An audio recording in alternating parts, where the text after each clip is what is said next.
Okay, 5 factors of good building. We got health,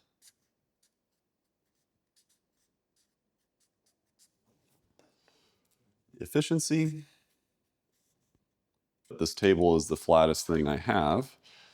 So by putting rails on it and using the holes on the side, I basically am guaranteed that this whole thing is planar. So these are the clamping holes, so they help keep everything planar when you clamp from the top. Where's this thing weigh? More than it should.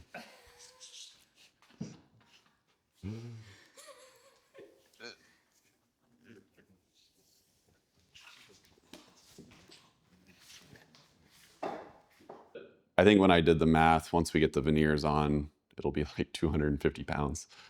So Why does it weigh so much?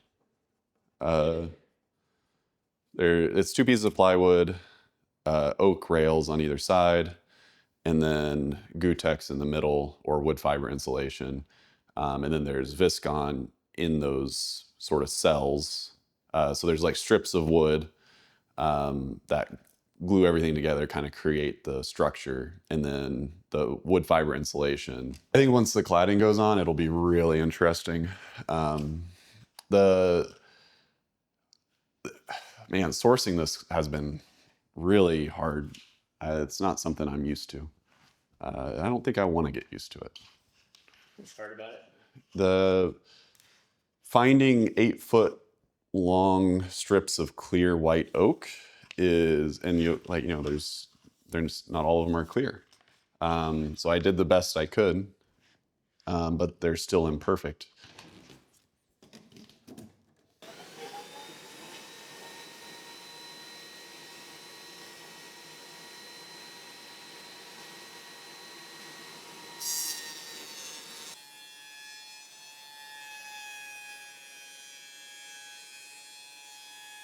We're just gonna create a flat edge so we can joint everything together properly.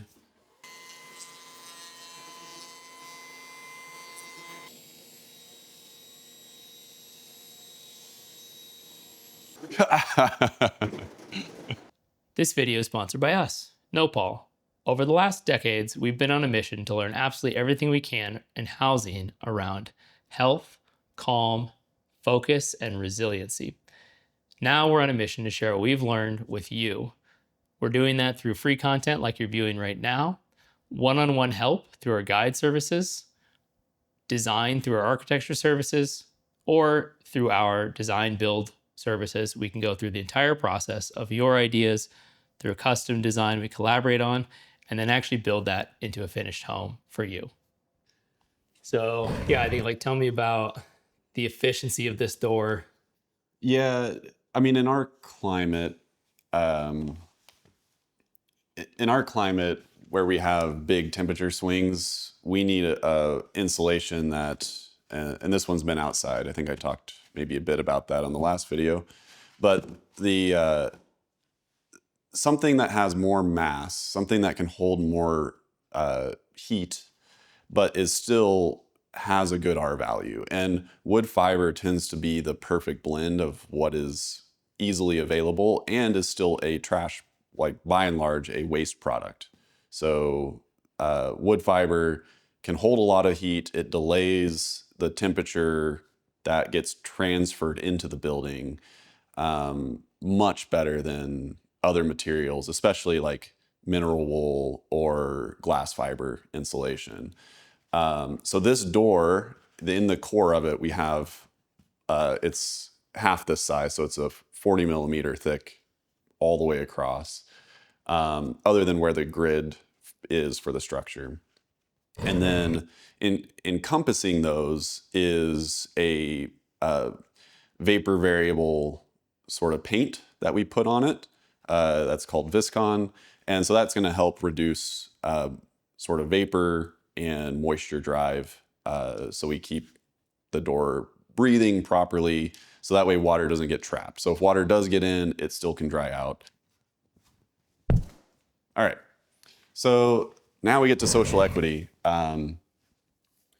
So with social equity, it's largely about like how the people that have to create these things, that you know harvest the materials, the whole supply chain of it, like, is anyone being harmed socially by it?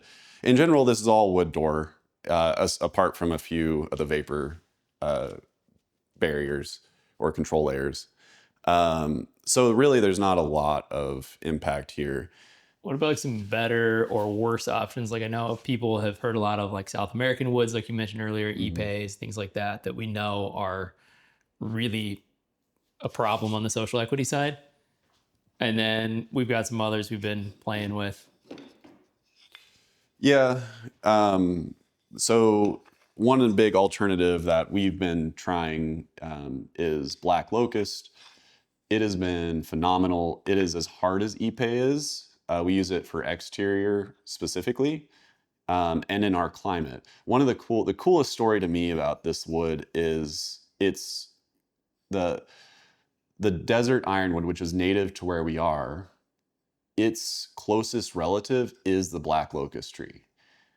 And now that doesn't make the woods identical, but it does potentially help it. Just, that there could be some side effects there that we don't really know. And the woods, it is a very heavy, very hard wood. So it is very much in that ironwood category. I actually haven't tested if this sinks. We should do that. When it comes to carbon, wood and steel are probably the most polar opposite. Everyone tends to, like, steel is renewable, or like recyclable rather, not renewable. It's recyclable, so we can melt it back down, reprocess it into something else. That's really cool. But until we get out of fossil fuels, it takes a lot of carbon to make this. Wood, on the other hand, is naturally pulling carbon out of the air and sequestering it. So this whole box that I'm building in is actually basically a giant carbon sequestered box. We got plywood, we have wool, we have wood fiber insulation, we have more wood on the outside. There is a little steel around the top, but uh, I love steel because you can basically glue it together and have very strong joints, but it is really bad for a performance side of things. So as long as we're wise in how we use it, and as long as we keep pushing towards fossil-free steel, I think steel is a great source, but we shouldn't really consider using it where there's any thermal bridging going from the outside to the inside. As such, long-going carbon emissions would be a lot higher with steel than it would be with wood. Wood starts out negative and basically is going to keep you as low as possible. Steel starts out high and then will end up having a higher cost of operation. I mean, natural materials are just the way to go. We're used to being around them. It's peaceful.